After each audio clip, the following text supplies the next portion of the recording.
Hello everyone, welcome to physics Siddhant. तो last lecture में हमने देखा था डिफरेंशिएशन के बारे में। तो इस लेक्चर में हम लोग डिस्कस करने वाले हैं इंटीग्रेशन, जो कि आपको यूज़फुल रहेगा फिजिक्स को समझने के लिए। तो ये बेसिक मैथमेटिक टूल्स के अंतर्गत ये दूसरा चैप्टर आता है। जो पहला था दैट वाज डिफरेंशिएशन, ये दूसरा इंटीग्रेशन है, इसके बाद वेक्टर अलजेब्रा। ठीक है, तो विदाउट वेस्टिंग टाइम हम लोग इंटीग्रेशन स्टार्ट करते हैं। तो इंटीग्रेशन स्टार्ट करने से पहले मैं आपको इसके बारे में श्योर करना चाहूँगा कि आज के लेक्चर के बाद आप बिल्कुल इसको फील करोगे कि इंटीग्रेशन आखिर होता क्या है। ठीक है, तो हम लोग बिल्कुल बेसिक से स्टार्ट करेंगे और जितना रिक्वायरमेंट है हमारे 11th की फिजिक्स को, 11th 12th की फिजिक्स को समझने के लिए, उतना मैं आपको एश्योर करता हूँ कि मैं उतना कंप्लीट करूँगा। जो बाकी की चीज़ें जो इंटीग्रेशन में रह जाती हैं, जो कि मैथमेटिक्स में कवर होने वाला है आपके सिलेबस में, 11th क्लास की मैथमेटिक्स में पूरा डिटेल में वो कवर होगा। बट जितना रिक्वायरमेंट है फिजिक्स को समझने के लिए उस पॉइंट ऑफ व्यू से, तो वो उतना मैं अभी इसमें कवर कर दूंगा आज। ठीक है, तो इंटीग्रेशन, मान लो कोई ऐसा व्यक्ति है जिसको इंटीग्रेशन बिल्कुल समझ में नहीं आता है, जो फर्स्ट टाइम पढ़ रहा है इंटीग्रेशन। ठीक है, अगर मैं उसको बोलूं, मैं उसको एक ग्राफ देता हूं, ठीक है, एक्स वर्सेस वाई में एक उसको मैं फंक्शन देता हूं ऐसा, y इक्वल्स टू कॉन्स्टेंट का। ठीक है, अब मैं बोलता हूं कि उसको पूछता हूं कि मुझे ये वाला एरिया निकाल के दो। ठीक है, तो वो बोलेगा हाँ भाई बहुत सिंपल है। वो क्या करेगा, सबसे पहले वो क्योंकि ये जो लाइन है ये 0, c को डिनोट कर रहा है, मतलब क्या कि ये लेंथ जो है दैट इज c। ठीक है, इतनी बात तो समझ में आ जाती है। देन हम बोलेंगे कि ये जो पॉइंट है वो x1 है और ये जो पॉइंट है वो x2, दो पॉइंट ले लिया उसने। ठीक है, एंड x1 और x2। ठीक है, अब इसका डिफरेंस वो निकालेगा कितना, x2 माइनस x1। ठीक है, अब एरिया वो सिंपल एरिया निकाल देगा कैसे, रेक्टेंगल के एरिया से। तो रेक्टेंगल के एरिया क्या होता है, लेंथ इंटू ब्रेथ, बहुत ही सिंपल है।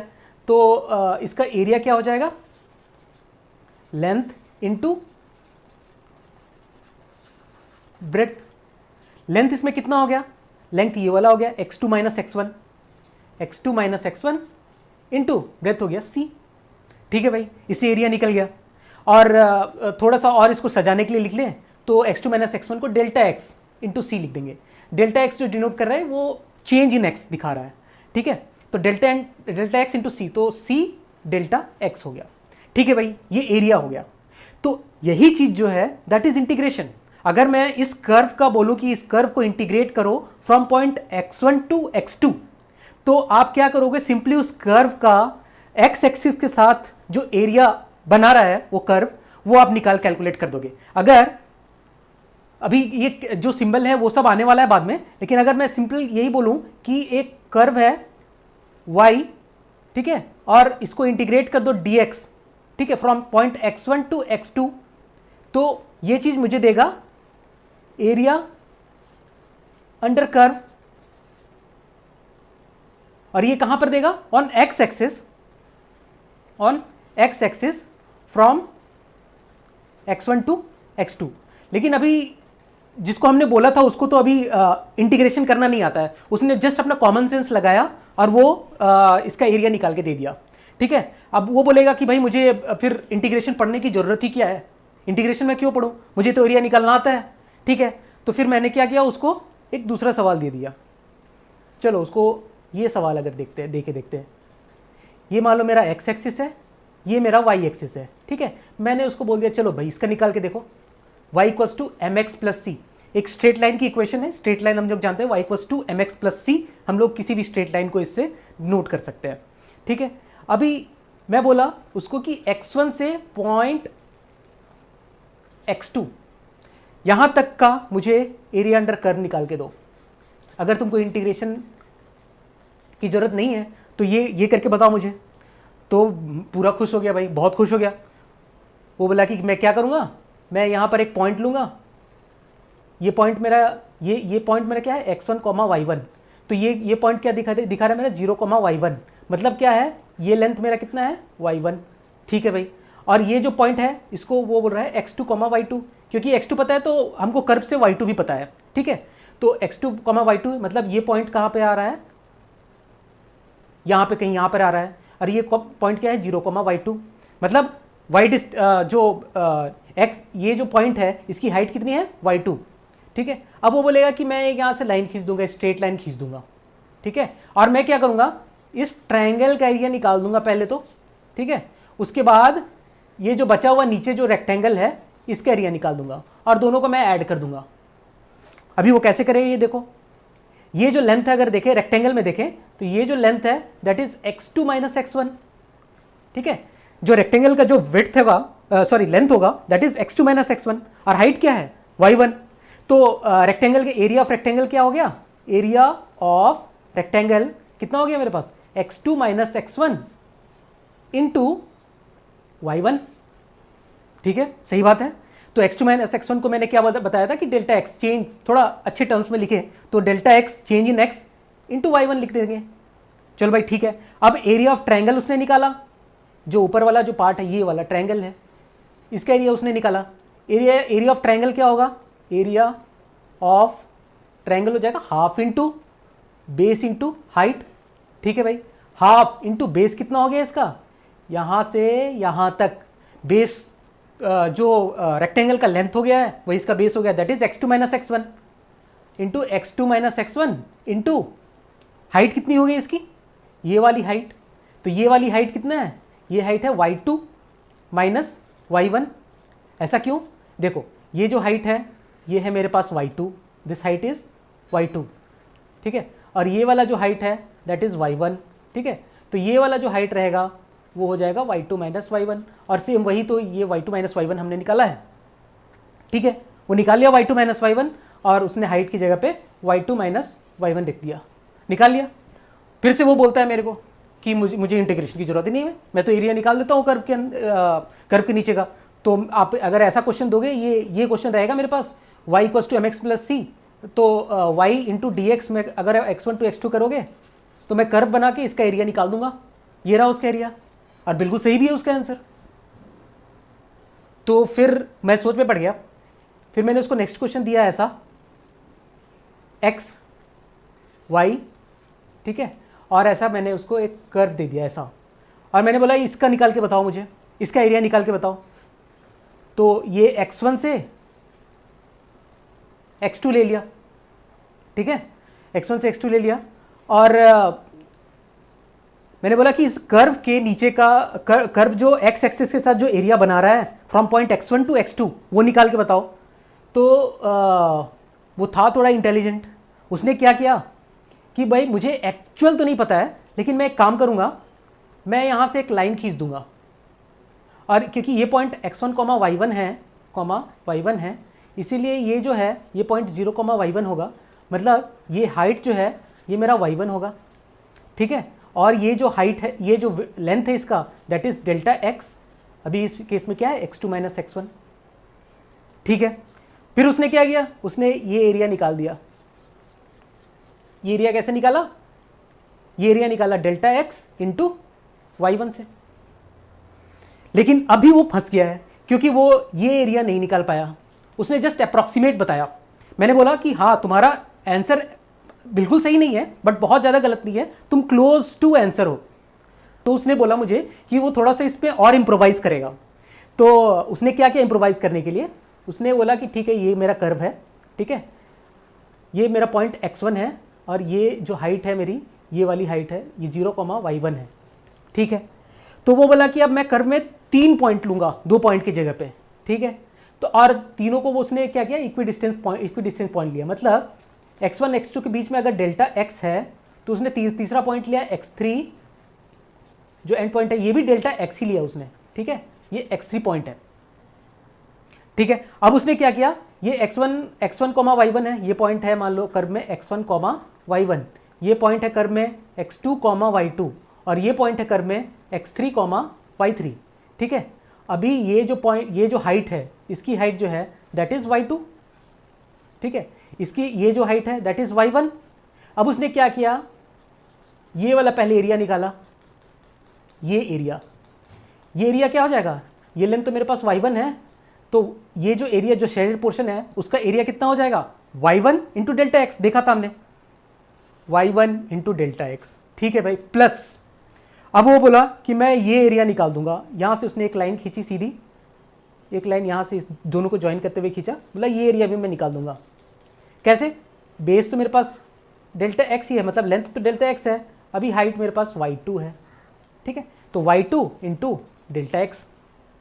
ठीक है, इंप्रोवाइज तो हुआ, पहले जो पहले रिजल्ट था उससे थोड़ा तो इंप्रोवाइज हुआ। अभी मेरे पास एरर कितना बच गया? ये वाला एरर बच गया, अभी थोड़ा एरर बचा है। तो उसने बोला कि मैं थोड़ा और इंप्रोवाइज करूंगा।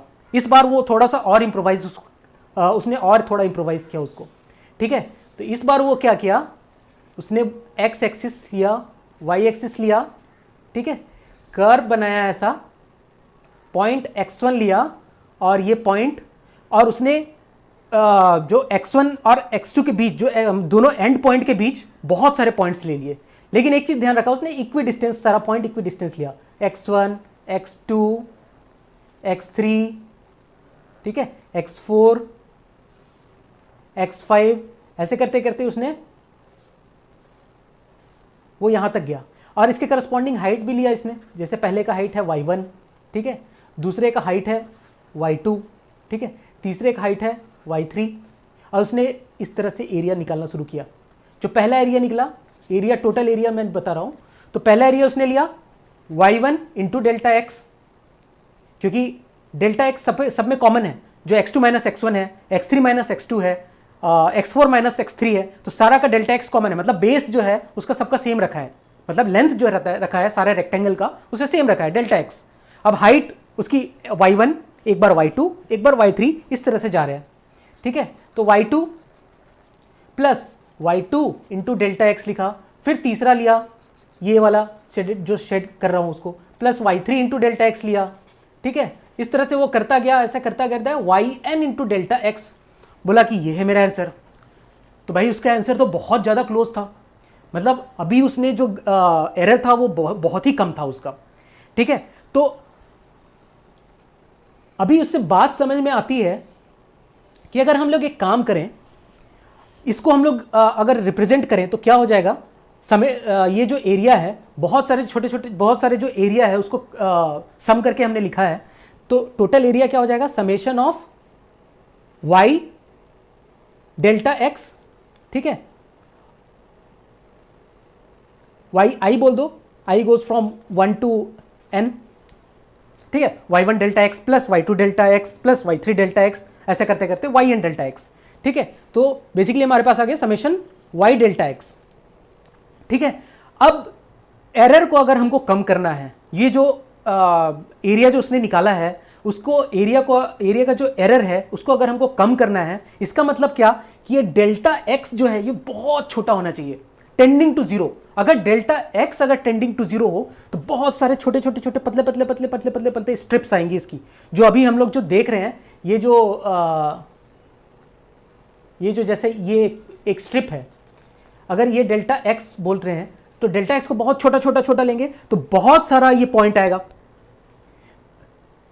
तो जो x1, x2, x3, x4, x5, x6 लिए ये बहुत ज़्यादा क्लोज आएंगे, और बहुत ज़्यादा क्लोज आएंगे, इसका मतलब हमारा जो एरर है वो बहुत कम हो जाएगा। इसका मतलब कि अगर डेल्टा x मेरा टेंडिंग टू जीरो हो जाए, जीरो नहीं होना चाहिए, टेंडिंग टू जीरो होना चाहिए, मतलब जीरो के बहुत क्लोज अगर लेंगे तो हमारा एरिया पे जो एरर आया वो भी कम हो जाएगा। तो हम लोग इसको लिखते हैं, अगर delta x tending to zero है, तो हमने डिफ्रेंशिएशन में पढ़ रखा है कि जो डेल्टा x जो रहता है वो चेंज जो रहता है वो dx में कन्वर्ट हो जाता है। dx कहने का मतलब कि जो डेल्टा x चेंज है वो बहुत ही कम है, क्लोज टू जीरो। ठीक है, तो उस केस में क्या होता है, ये जो समेशन वाला टर्म रहता है ये बन जाता है इंटीग्रेशन। ठीक है, और y तो एज इट इज रहेगा, y dx हो जाता है। ठीक है, तो कहने का मतलब summation of y delta x जो था वो अब ये समेशन क्या बन गया, इंटीग्रेशन, और y ऐसे ही रहा, dx क्या बन जाता है, डेल्टा x क्या बन जाएगा, dx बनेगा। तो यही जो होता है ये हमारा इंटीग्रेशन होता है। देता हमको वही है कि किसी भी कर्व से अगर हम लोग x एक्सिस पे देखें कि कितना वो एरिया वो सबटेंड कर रहा है, x एक्सिस पे कितना एरिया सबटेंड कर रहा है वो curve from point x1 to x2, तो वो उसका इंटीग्रल देगा फ्रॉम इंटीग्रल ऑफ वो फंक्शन का, इंटीग्रल y dx।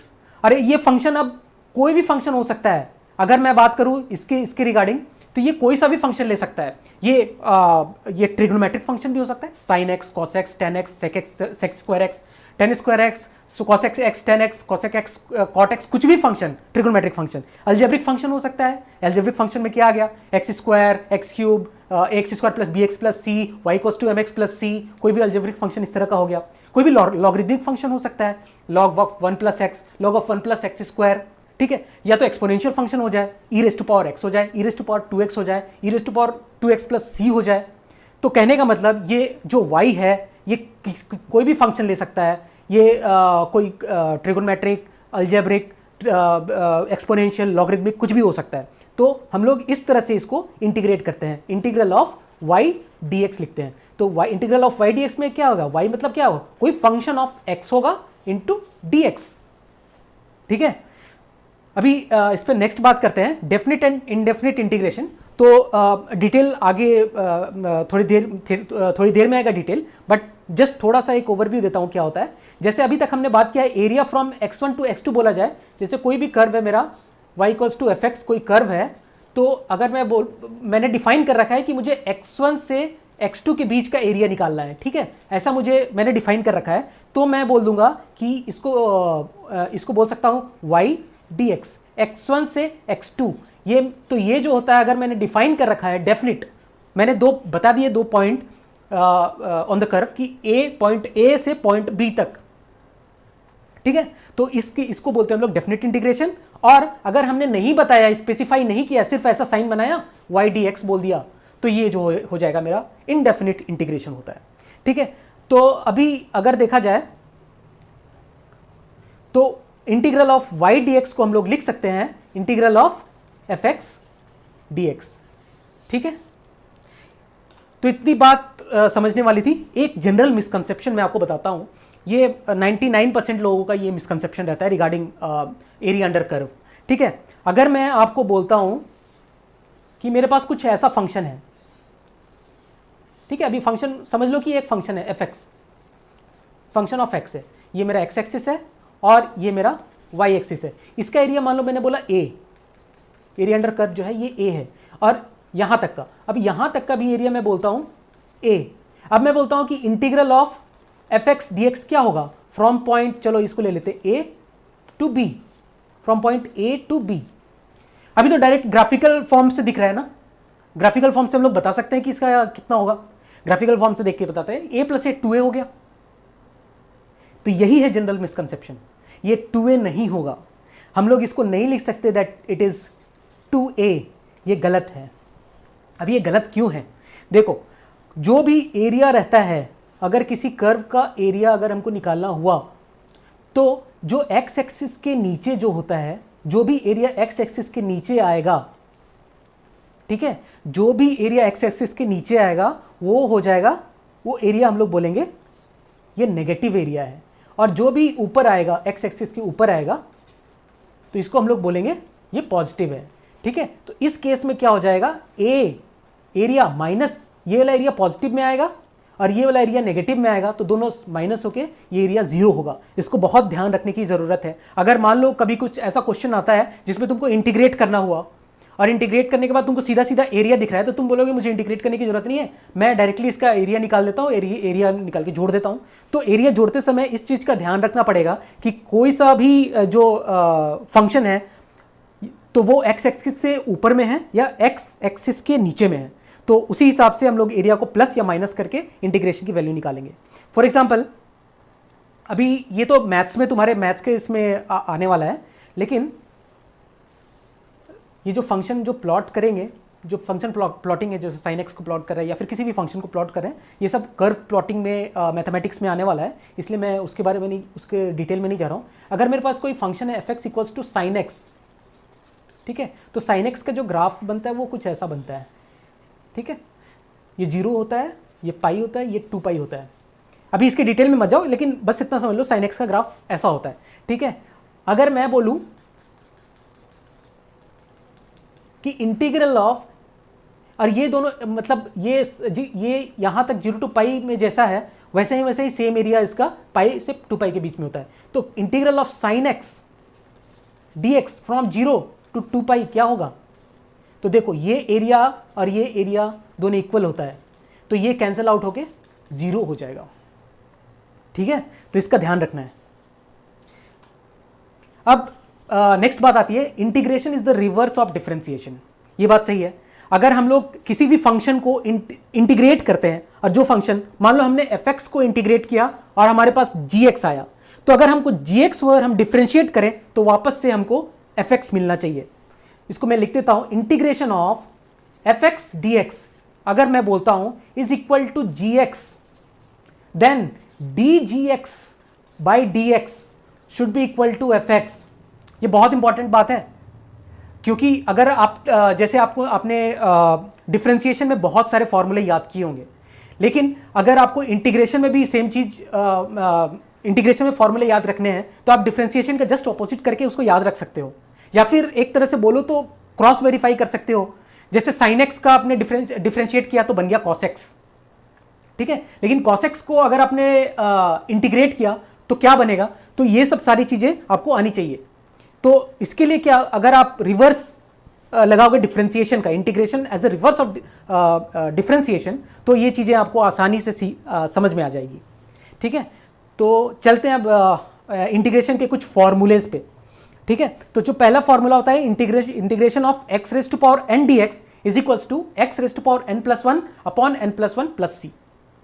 ठीक है, बहुत साधारण सी बात है। तो एक बार चलो हम लोग देख लेते हैं ये प्रोसेस जो अभी हमने बात किया कि integration is the reverse of differentiation. तो ये रिवर्स है भी या नहीं है। तो चलो ये जो है ये हमारा, ये मान लो ये हमारा fx है और ये मेरा gx है।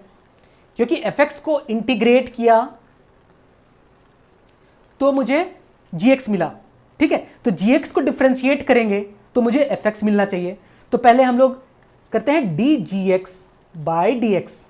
ये क्या हो जाएगा, d by D X of, लिखते हैं x raise to power n+1 divided by n+1 plus c। ठीक है, अब इसको डिफरेंशिएट करते हैं, तो पहले इस क्वांटिटी को डिफरेंशिएट करेंगे। तो ये क्वांटिटी को डिफरेंशिएट करने के लिए क्या हो जाएगा, तो 1 अपॉन n+1 तो कांस्टेंट हो गया, इसको बाहर निकाल दो। अब x raise to power n+1 -1 और n+1 जो है n+1 इधर मल्टीप्लाई हो जाएगा। ये जो n+1 है पहले तो ये इधर आ जाएगा और x का पावर 1 से कम हो जाएगा। ऐसे ही तो करते थे डिफरेंशिएशन। प्लस अब c का डेरिवेटिव तो 0 होता है, ये हमने देखा है। ठीक है, तो ये n+1 से ये n+1 कैंसिल आउट हो गया। ठीक है, और ये 1 से ये 1 कैंसिल हो गया, बचा हमारे पास x raise to power n। हाँ, मतलब आ रहा है, it is reverse process of differentiation. ठीक है, चलो इस पे एक दो छोटे छोटे क्वेश्चंस कर लेते हैं ताकि प्रैक्टिस हो जाए थोड़ा। x² dx मैं बोल दूं कि क्या होता है, तो n क्या हो जाएगा इसमें, n = 2 है, तो n को क्या करना है, 1 से जोड़ देना है। तो 2 + 1 divided by n+1 that is 2 + 1 plus c, एक c ऐड करना पड़ेगा if it is indefinite integral. ठीक है, क्यों करना पड़ेगा ये हम लोग देखते हैं। तो कभी भी रहे इनडेफिनिट इंटीग्रल तो एक कांस्टेंट लास्ट में ऐड कर देना। ठीक है, तो ये बन गया कितना, x³ divided by 3 plus c। ठीक है भाई, ये बात समझ में आ गई। अगला एग्जांपल देख लो, 4x raise to power 5 dx, ऐसा कुछ दिया हुआ है। ठीक है, तो कुछ नहीं करना, ये जो 4 है ये 4 को तो एज इट इज आ जाएगा, और x रेज़ टू पावर 5 का क्या हो जाएगा, x raise to power 5 + 1 divided by 5 + 1। बहुत ईजी है, that is equal to 4/6 x raise to power 6। ठीक है, ये हो गया। ठीक है, अगला ऐसा क्वेश्चन आ सकता है 4x पावर 5 प्लस 5x की पावर 9, और इसको करो dx के साथ। ठीक है, कोई बात नहीं, 4 को पहले एज इट इज लिखेंगे। x रेज़ टू पावर 5 है तो x रेज़ टू पावर 5 + 1 हो गया, और नीचे डिवाइडेड बाई 5 + 1 हो गया। ठीक है, प्लस 5 तो एज इट इज आएगा, 5 into x raise to power 9 + 1 divided by 9 + 1 हो गया ना। तो ये हो जाएगा 4x raise to power 6 divided by 6 plus 5x raise to power 10 divided by 10। ठीक है, ऐसा हजारों सवाल हो सकता है, तो इनफ प्रैक्टिस हो गया लगता है इसका। अब इसमें मैंने एक बात लिखी हुई है that n is not equal to -1। अगर n इक्वल्स टू -1 हो गया तो क्या हो गया, एक बार करके देखते हैं। x raise to power -1 dx अगर लेके देखते हैं। ठीक है, तो ऊपर में क्या हो जाएगा, x raise to power -1 + 1 upon -1 + 1 + c, लेकिन ये क्वांटिटी 0 को टेंड कर रही है, मतलब ये जो पूरा जो चीज है ये अनडिफाइंड है, ठीक है, तो दैट इज नॉट अलाउेबल, ठीक है, ये हम लोगों को अलाउेबल नहीं है। तो इसके लिए आपका डिटेल में आप लोग पढ़ोगे इन मैथमेटिक्स, तो इसके लिए हम लोग इसके लिए क्या फॉर्मूला आता है, इसके लिए फॉर्मूला है x⁻⁻1 dx बोलो या 1/x dx बोलो, तो इसका हो जाएगा log mod x to the base e + c, या फिर इसको बोल दो ln x + c, ठीक है। mod x लगाना इसमें जरूरी है, क्योंकि जो log है वो हमेशा पॉजिटिव जो भी क्वांटिटी लेता है वो पॉजिटिव क्वांटिटी लेता है, तो log e mod x log mod x base e + c हो जाएगा, या फिर इसको अगर ln के टर्म से बोलना चाहे तो ln x, ये दोनों सेम चीज है, ठीक है, ln x + c, ठीक है। तो ये एक फॉर्मूला हो गया, 1/x बोलो या x⁻⁻1 dx, ठीक है, इसके ऊपर ज़्यादा चर्चा करने की जरूरत तो है नहीं, ठीक है। अभी हम लोग आ जाते हैं ट्रिग्नोमेट्रिक फंक्शन पे। तो जैसे हम लोग ने डिफरेंशिएशन के टाइम देखा था कि sin x को अगर हम लोग डिफरेंशिएशन sin x का लेते हैं डिफरेंशिएशन, तो हमको क्या मिलता है, sin x का cos x डिफरेंशिएशन, और cos x का डिफरेंशिएशन क्या मिलता है, -sin x, ठीक है। एक बार यहां लिख लेते हैं, d/dx of sin x is equals to क्या होता है, cos x, मतलब अगर मैं cos x को, अगर हम लोग रिवर्स रूल से जाएं, cos x को अगर मैं इंटीग्रेट करूं तो मुझे क्या मिलेगा, sin x, क्योंकि sin x को डिफरेंशिएट करने पे मिलता है cos x, तो cos x को इंटीग्रेट करने पे क्या मिलेगा, sin x। इसको ऐसा लिख देते हैं, sin x का अगर मैं लेता हूं d/dx तो मुझे मिलता है cos x, तो cos x का अगर मैं इंटीग्रल लूं तो मुझे क्या मिलेगा, sin x। तो इसीलिए, और एक कांस्टेंट क्वांटिटी, इसलिए ये जो टर्म आप देख सकते हैं, integral of cos x is sin x, ठीक है। थोड़ा सा साइन का चेंज है, थोड़ा मतलब आपको इसमें स्पेशल केयर लेना पड़ेगा, लेकिन अगर आप रिवर्स रूल से जाके देखोगे तो आपको कोई भी परेशानी नहीं आएगी। तो अगर हम लोग नेक्स्ट देखते हैं, cos x का हम लोग डेरिवेटिव लेते हैं, cos x का d/dx लेते हैं, तो क्या बन जाता है, sin x, cos x का -sin x बनता है, तो cos x का d/dx अगर -sin x है तो sin x का, अगर हम लोग sin x बोले तो sin x का इंटीग्रल cos x होगा, sin x का इंटीग्रल -cos x होगा, ठीक है। फिर से एक बार देखो, cos x का अगर d/dx -sin x है, मतलब -sin x का इंटीग्रल cos x होगा ना, -sin x का इंटीग्रल cos x होगा, ठीक है। तो इसीलिए अगर हम लोग बोले कि sin x का इंटीग्रल क्या होगा, इंटीग्रल sin x, तो cos x होगा, माइनस cos x होगा +c, ठीक है। तो समझ में आया ना माइनस कहाँ से आ रहा है, ठीक है। तो इसके ऊपर क्वेश्चंस बन सकते हैं, प्रैक्टिस कर लेना। नेक्स्ट है sec² x का tan x, तो अगर हम लोग को तो पता है tan x को डिफरेंशिएट करें तो sec² x आता है, इसीलिए sec² x को इंटीग्रेट करेंगे तो tan x आएगा, बात सिंपल सी है। उसी तरह cot x को अगर हम लोग डिफरेंशिएट करते हैं तो क्या आ जाता है, -cos x², इसीलिए अगर cosec x² को इंटीग्रेट करें तो -cot x आएगा, ठीक है। उसी तरह से sec x को अगर हम लोग डिफरेंशिएट करते हैं तो sec x tan x आता है, ठीक है। इसीलिए sec x tan x को अगर हम लोग इंटीग्रेट करें तो sec x आएगा। -cosec x को अगर डिफरेंशिएट करते, अगर cosec x को डिफरेंशिएट करते हैं तो क्या आता है, -cosec x cot x, ठीक है। इसीलिए अगर cosec x cot x को अगर हम लोग इंटीग्रेट करते हैं तो -cosec x आएगा, ठीक है। तो ये माइनस जो है वो थोड़ा सा उल्टा हो जाता है, जो डेरिवेटिव में हमने देखा था तो उससे थोड़ा सा उल्टा हो जाता है, इसलिए इसको एक बार रिवर्स करके देख लेना, रिवर्स ऑफ डिफरेंशिएशन से, कि क्या होना चाहिए। अब e⁻x, ये एक ऐसा सिंपल सा बंदा है e⁻x, इसको तुम डिफरेंशिएट कर दो, इसको तुम इंटीग्रेट कर दो, ये चेंज होता ही नहीं है, ये वैसे ही का वैसा ही रहता है। तो मतलब सबसे ईजिएस्ट जो फंक्शन है वो एक्सपोनेंशियल फंक्शन है, इसको मतलब ही नहीं है तुम इंटीग्रेट कर दो, डिफरेंशिएट कर दो, ये वही का वही रहेगा, ये चेंज होना ही नहीं है। इसको इसने मतलब ठान लिया है मुझे चेंज नहीं होना है, ठीक है। तो e⁻x का डेरिवेटिव देखो तो तुम खुश हो जाना कि इसमें मुझे कुछ नहीं करना है, e⁻x का डेरिवेटिव इंटीग्रेशन उसका इंटीग्रल निकालो, उसका डेरिवेटिव निकालो, तो E raise to power X ही रहने वाला है। बहुत ही अच्छा फंक्शन है। तो चलो एक फटाफट एक दो क्वेश्चन प्रैक्टिस कर लेते हैं।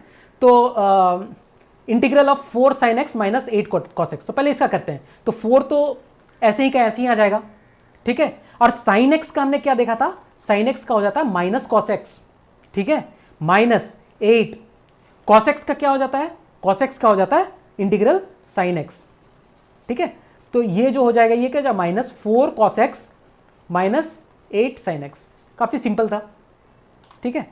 चलो एक थोड़ा सा कॉम्प्लिकेटेड किया है, कुछ है नहीं इसमें, ठीक है, बट बस सारे फंक्शन एक बार डाल दिया है। पहला E raise to power X exponential function डाल दिया है, वो तो कुछ करता नहीं है। उसके बाद 12/x वो ln वाला था, वो डाल दिया है। फिर उसके बाद एक अलजेब्रिक फंक्शन डाल दिया 4/x²। उसके बाद एक साइन का फंक्शन डाल दिया है, ट्रिग्नोमेट्रिक फंक्शन डाल दिया है। मतलब सारा डाल दिया, लेकिन है बहुत ईजी, ठीक है। तो पहला देखते हैं 1/2 एज इट इज 1/2 डाल दिया, exponential to the power X, exponential to the power X, ये चेंज नहीं होगा, ठीक है, प्लस 12। अब 1/x 12 इंटू 1/x है, तो 1/x का क्या हो जाता है ln x प्लस सी। तो अभी इसको क्या लिखेंगे हम लोग, या तो log of mod x base e लिख दो या ln x लिख दो, बात बराबर है। और c हम लोग जो c जो आ रहा है ना सबका एक ही साथ मिला के लास्ट में लिख देंगे, c1 plus c2 plus c3 जो भी है वो c एक बार लास्ट में हम लोग लिख देंगे, ठीक है। प्लस अब ये क्या है 4/x², मतलब क्या है 4 into X raise to power minus 2, ठीक है, कोई बात नहीं। 4 को एज इट इज लिखेंगे, X raise to power minus 2 का क्या हो जाएगा, एक जोड़ दो अपॉन माइनस 2 प्लस 1, ठीक है, माइनस 2। अब इसको देखते हैं माइनस 2, वैसे देखो साइन एक्स का क्या हो जाता है माइनस कॉस एक्स हो जाता है, इंटीग्रल माइनस कॉस एक्स। अब थोड़ा सा बस इसको सिंप्लीफाई करिए, four X by 2 plus 12 log E mod X plus 4 x raise to power minus 1 divided by minus 1 plus 2 cos x हो गया ये। अब मान लो ऐसा आ गया, ये थोड़ा डरावना है, लेकिन थोड़ा बस इसको एक सिंप्लीफाई कर लोगे ना तो और भी इजी हो जाएगा। ये क्या हो जाएगा, लिख सकते हैं ना x² माइनस 1/x, हो गया खत्म, सवाल ही खत्म हो गया। x minus 1/x into dx, ठीक है, काफी सिंपल। x का तो सिंपल हो जाएगा ना, x raise to power 1 plus 1 divided by 1 plus 1 minus, इस तो सिंपल हो गया log of mod x base e, और टोटल का c लिख दिया, ठीक है। ये क्या बन गया, x² 2 minus log of mod x base e plus c, हो गया भाई, यही क्वेश्चन खत्म हो गया।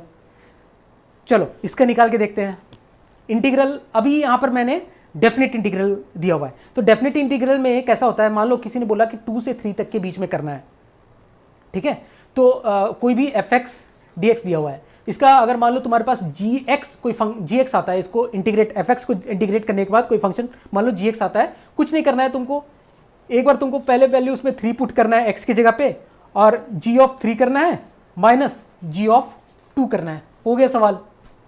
मान लो gx मेरे पास x प्लस x रहा, 2 से 3 है, तो gx में क्या डालोगे, 3 माइनस 2 हो गया। अगर gx मेरा x प्लस 1 रहा तो एक बार क्या डालोगे, 3 प्लस 1 माइनस 2 प्लस 1। चलो इसको एक बार करके देखते हैं, ठीक है।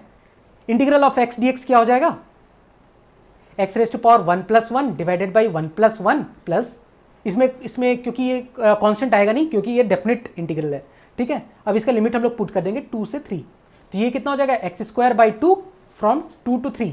इसका मतलब क्या हो जाएगा, ये x² की जगह 3² divided by 2 minus 2² divided by 2, ठीक है। बाकी सॉल्व कर लेना ये। नेक्स्ट है 1/x dx, ठीक है, इसका क्या हो जाता है, याद करो log mod x base e, ठीक है। अब इसमें 3 to 5 रखना है, कोई बात नहीं, रख देंगे x की जगह पे, log x mod 5 तो 5 ही होता है ना, चलो mod 5 ही लिख लेते हैं, minus log of e mod 3, ठीक है। मॉडल पॉजिटिव के लिए तो मॉड हट ही जाएगा, अगर -5 रहता तो वो भी 5 बन के निकलता, log of 5 minus log 3 base E. अब क्या होता है, log a minus log b पढ़े होगे, log a minus log b अगर नहीं पढ़े होगे तो सिंपल सी बात है, log of a minus a by b हो जाता है ये, log a minus log b is log of a by b, log of a plus log of b is log of ab, ये सिंपल सी बात है। तो ये क्या हो जाएगा, log ऑफ 5/3। हो गया खत्म सवाल ये भी। अब अलजेब्रा ऑफ इंटीग्रेशन देखते हैं। तो हमने एडिशन तो पढ़ लिया, मान लो कोई फंक्शन रहा x plus sign X plus cos x, ठीक है, माइनस कॉट एक्स, ऐसा कुछ भी रहा, इसका अगर इंटीग्रेशन निकालना हो तो क्या करोगे, इसका इंटीग्रेशन प्लस इसका प्लस इसका प्लस इसका, ऐसा निकाल दोगे सबका। तो ये तो एडिशन हो गया। सब्ट्रैक्शन भी इसी के अंदर आ गया। अब ऐसा होगा कि मल्टीप्लीकेशन के फॉर्म में रहा है। मान लो मुझे एक फंक्शन देता है x sine X D x, दो फंक्शन जो है वो मेरा मल्टीप्लीकेशन के फॉर्म में रहा। तो एक फंक्शन क्या है मेरे पास x कैसा फंक्शन होता है, अल्जेब्रिक फंक्शन हो गया। साइन एक्स कैसा फंक्शन हो गया, ट्रिगोनोमेट्रिक फंक्शन हो गया। तो ऐसा दो फंक्शन अगर ऐसा मल्टीप्लाई होके आया तो मुझे कैसे इंटीग्रेट करना है। तो जैसे हमने डिफरेंशिएशन में देखा था यूवी रूल, u एक को मानेंगे u और दूसरे को मानेंगे v। तो यूवी रूल में जैसा देखा था कि एक को जैसे हम लोग मानते हैं u और दूसरे को v, तो कुछ इसी तरह से हम लोग मान के इसको सॉल्व करते हैं। ठीक है, देखते हैं इसमें एडिशन सब्ट्रैक्शन मल्टीप्लिकेशन। ठीक है,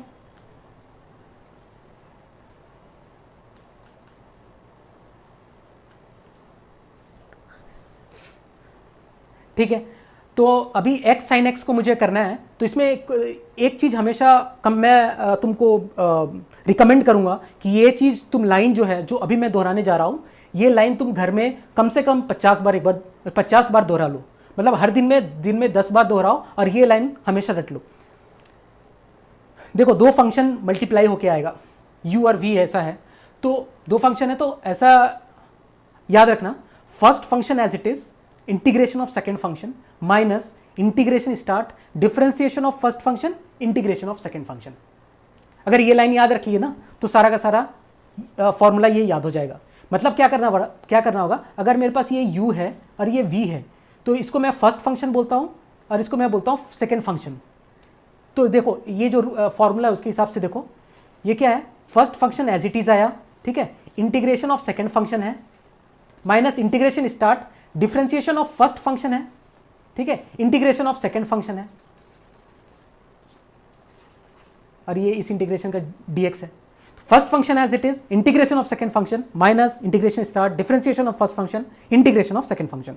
अभी देखो कैसे लिखेंगे इसको, first function as it is, जैसे x साइन एक्स इसका मुझे करना है, ठीक है। तो ये मेरा फर्स्ट फंक्शन है और ये मेरा सेकेंड फंक्शन है।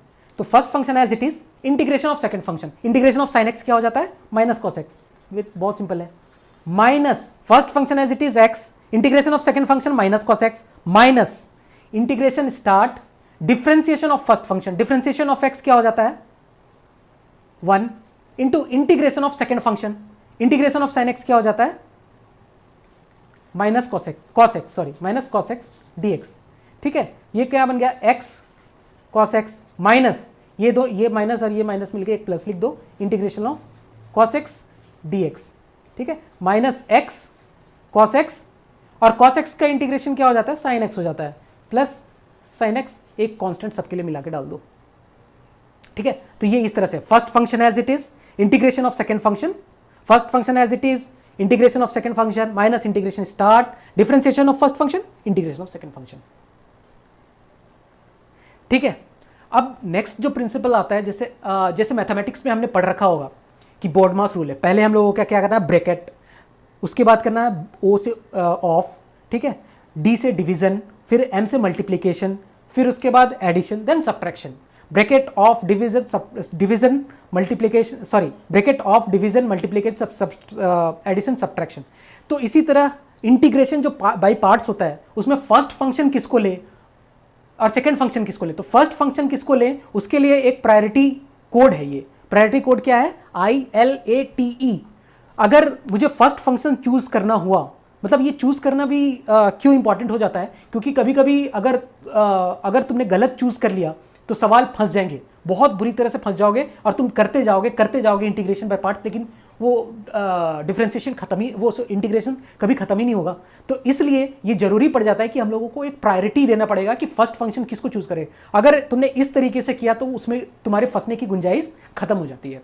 ठीक है, तो हम लोग ये देखते हैं कि आई का मतलब क्या होता है, आई का मतलब होता है इनवर्स। तो पहला फंक्शन अगर तुमको किसी को लेना है, फर्स्ट फंक्शन जो बात करते, जो यू की जो बात कर रहे थे, तो u को कैसे चूज करेंगे, पहला फंक्शन अगर पहला इनवर्स रहा, इनवर्स फंक्शन, तो पहला प्रायोरिटी उसको मिलेगा। इनवर्स जैसे कि कैसा हो सकता है, cos inverse x, sine inverse x, cosec inverse x, कोई भी इनवर्स फंक्शन हो सकता है, ठीक है। दूसरा हो गया एल, एल का जो मतलब होता है वो होता है लॉगरिथमिक फंक्शन। लॉगरिथमिक फंक्शन कैसे हो सकते हैं, log of 1 plus x square हो गया, लॉग ऑफ एक्स हो गया, log of 1 plus x Q plus 3 कुछ भी डाल दो, लॉग का फंक्शन आना चाहिए, लॉगरिथमिक फंक्शन। तीसरा जो होता है, इसको मैं इनवर्स लिख देता हूँ, इनवर्स फंक्शन। तीसरा अलजेब्रिक, अलजेब्रिक तो हमने बहुत देखा है, x cube x square plus B x plus c x raise to power 10, x raise to power 10 plus 100 plus 100 x raise to power 9, कुछ भी ऐसा हो सकता है, अलजेब्रिक फंक्शन कुछ भी हो सकता है। नेक्स्ट हो गया, उसके बाद होता है ट्रिग्नोमेट्रिक फंक्शन।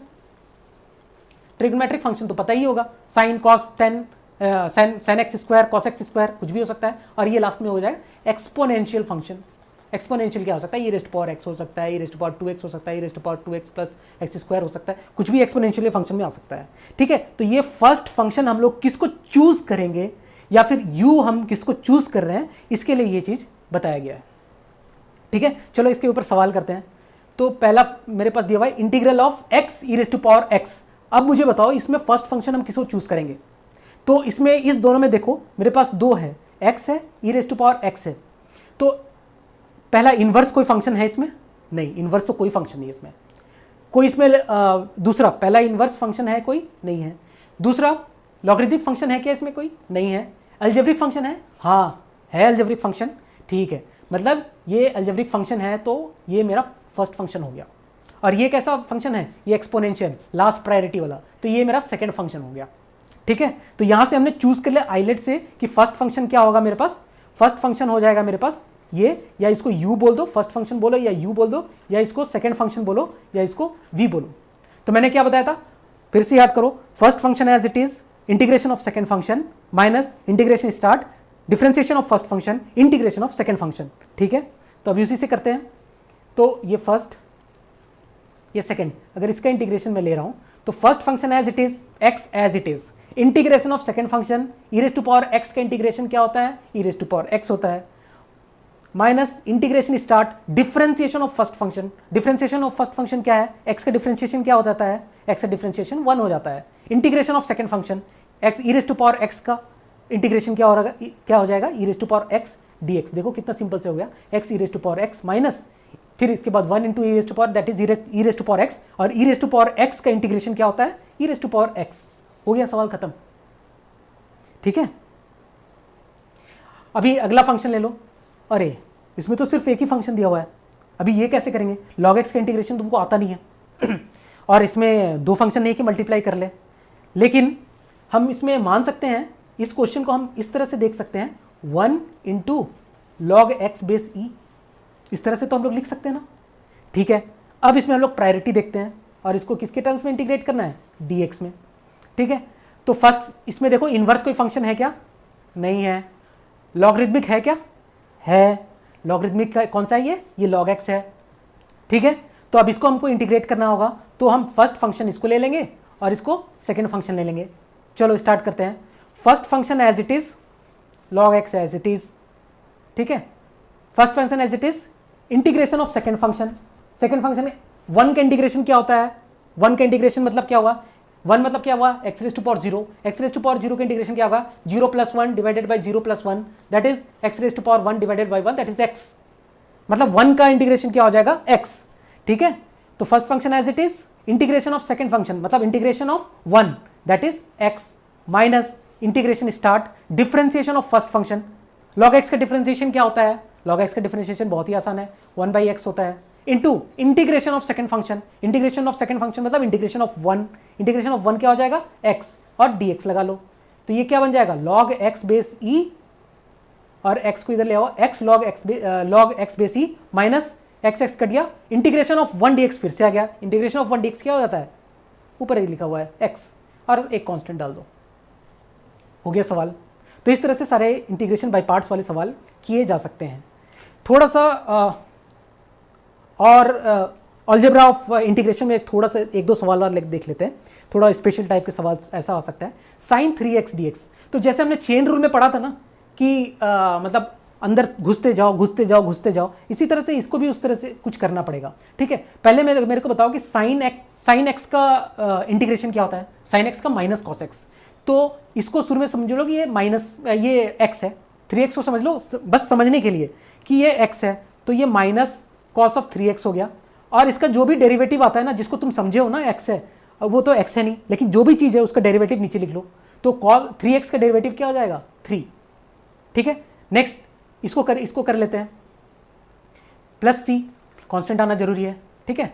अगला इस सवाल के ऊपर देखो, e raise to power 5x square, e raise to power x का क्या होता है, e raise to power x। तो हमने जैसा समझा था e raise to power x, तो e रेज़ टू x क्या समझा हमने, 5x स्क्वायर को हमने अभी x माना है मन में, लेकिन है नहीं, तो उसका डेरिवेटिव हमको नीचे लिखना पड़ेगा।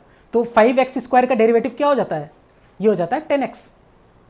5x स्क्वायर का डेरिवेटिव हो जाएगा ना, 2 इधर आ जाएगा, तो 5 into 2 x raise to power 2 minus 1 that is 10x, ठीक है। वही तो लिखा है यहाँ पर नीचे में 5x स्क्वायर का डेरिवेटिव। तो जिसको भी तुम x माने हो उसका डेरिवेटिव नीचे, अगर 5x स्क्वायर है तो 5x स्क्वायर का डेरिवेटिव नीचे 10x, ठीक है।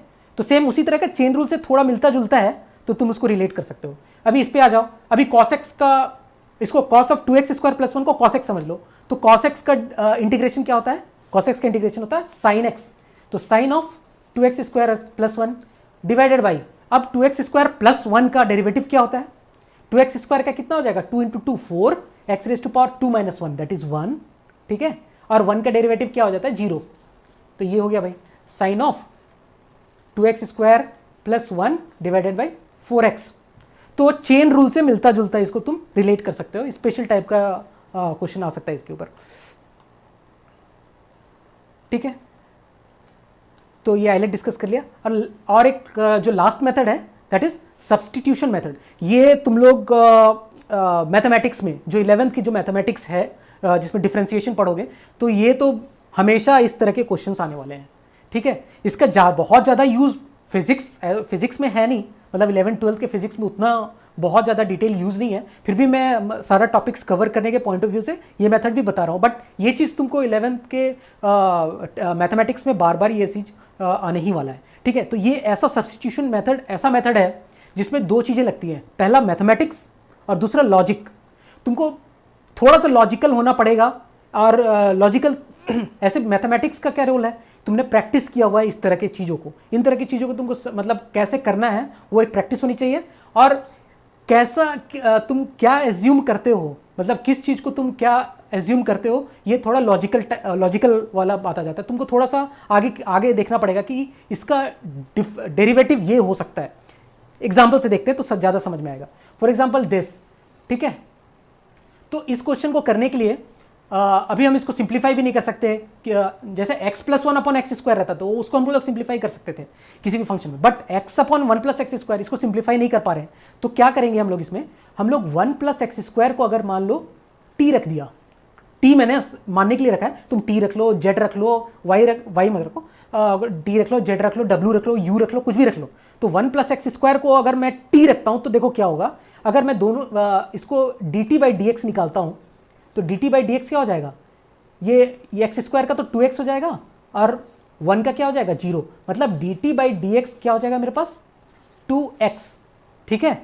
और ये जो वैल्यू है अगर मैं इसमें पुट करूं तो क्या हो जाएगा, ये मैं बोल सकता हूं ना x dx मेरा कितना हो जाएगा dt बाई 2। यहाँ से देखो x dx मेरा कितना हो जाएगा dt बाई 2। तो ये x dx को तो मैंने ऊपर dt बाई 2 लिख दिया और नीचे में 1 प्लस एक्स स्क्वायर को क्या माना मैंने t। तो ये देखो इंटीग्रल कितना सिंप्लीफाई हो गया है इस केस में। तो इंटीग्रल क्या हो जाएगा, ये 1/2 को तो बाहर निकाल दो, dt बाई टी, और 1/t का क्या हो जाता है इंटीग्रल ln t, तो ln t और प्लस c लिख दो। अब जो t तुमने मान रखा था उसको वापस इसके अंदर रख दो। तो t का क्या मान रखा था मैंने 1 plus x square plus c, हो गया सॉल्व क्वेश्चन, ठीक है। नेक्स्ट देख लेते हैं, इसमें भी इस क्वेश्चन को देखो, इसमें क्या एज्यूम कर सकते हैं कि थोड़ा सिंप्लीफाई हो जाएगा। Sign X plus cos x को अगर मैं इसमें t ले लिया, sign X plus cos x को अगर मैंने t ले लिया तो साइन एक्स का डेरिवेटिव क्या हो जाता है, साइन एक्स का cos x minus cos x का क्या होता है डेरिवेटिव साइन एक्स, ठीक है। तो ये मेरा D T by D x हो गया। ठीक है, अगर ये t होता है तो ये मेरा D T by D x हो गया। ठीक है, तो मैं बोल सकता हूँ ना D x into cos x minus sine x मेरा डी टी है क्या, हो गया। अगर ऊपर वाले टर्म को देखोगे तुम, ये वाला टर्म, तो ये वाला टर्म को तुम किस फॉर्म में लिख सकते हो, इसको लिख सकते हो ना माइनस ऑफ सॉरी इसको लिख सकते हो साइन एक्स माइनस, दोनों तरफ माइनस से मल्टीप्लाई कर दो, cos x D x equal to minus d t, लिख सकते हैं ऐसा। तो ऊपर वाला जो टर्म है इसको मैं माइनस डी टी बोल सकता हूँ, और नीचे वाला को तो तुमने टी मान रखा है, sine X plus cos x को टी मान रखा है। ठीक है, तो इसको इंटीग्रेट कर दो, माइनस बाहर निकाल दो, डी टी बाई टी लिख लो, और डी टी बाई टी क्या हो जाता है, L N of T plus C. ठीक है, तो ये माइनस एल एन टी तुम्हारा क्या हुआ है, क्या है तुम्हारे पास, sine X plus cos X plus C. तो इस तरह से सब्स्टिट्यूशन मेथड को यूज़ करके तुम अगर कुछ ऐसे क्वेश्चन आते हैं फिजिक्स में, इन केस अगर आते हैं तो तुम इसको सॉल्व कर सकते हो। ठीक है, तो इंटीग्रेशन में बस इतना ही था। तो मुझे आई होप कि तुम आप सभी का जो इंटीग्रेशन का जो कॉन्सेप्ट है, या फिर जो भी डाउट्स था, या फिर कुछ भी बच गया था, तो आपका वो आज क्लियर हो गया होगा। और आपने जो मैंने स्टार्टिंग में बोला था कि मैं एश्योर करता हूँ कि आपको इंटीग्रेशन का अंदर से फील आ जाएगा, तो मुझे आई होप कि आपको समझ में आ गया होगा। अगर फिर भी कुछ ऐसा रहा, आपको फीडबैक रहा, तो आप कमेंट सेक्शन में लिख सकते हो। और थैंक यू। अगर आपको वीडियो पसंद आता है तो आप लाइक, शेयर और सब्सक्राइब करें। Thank you.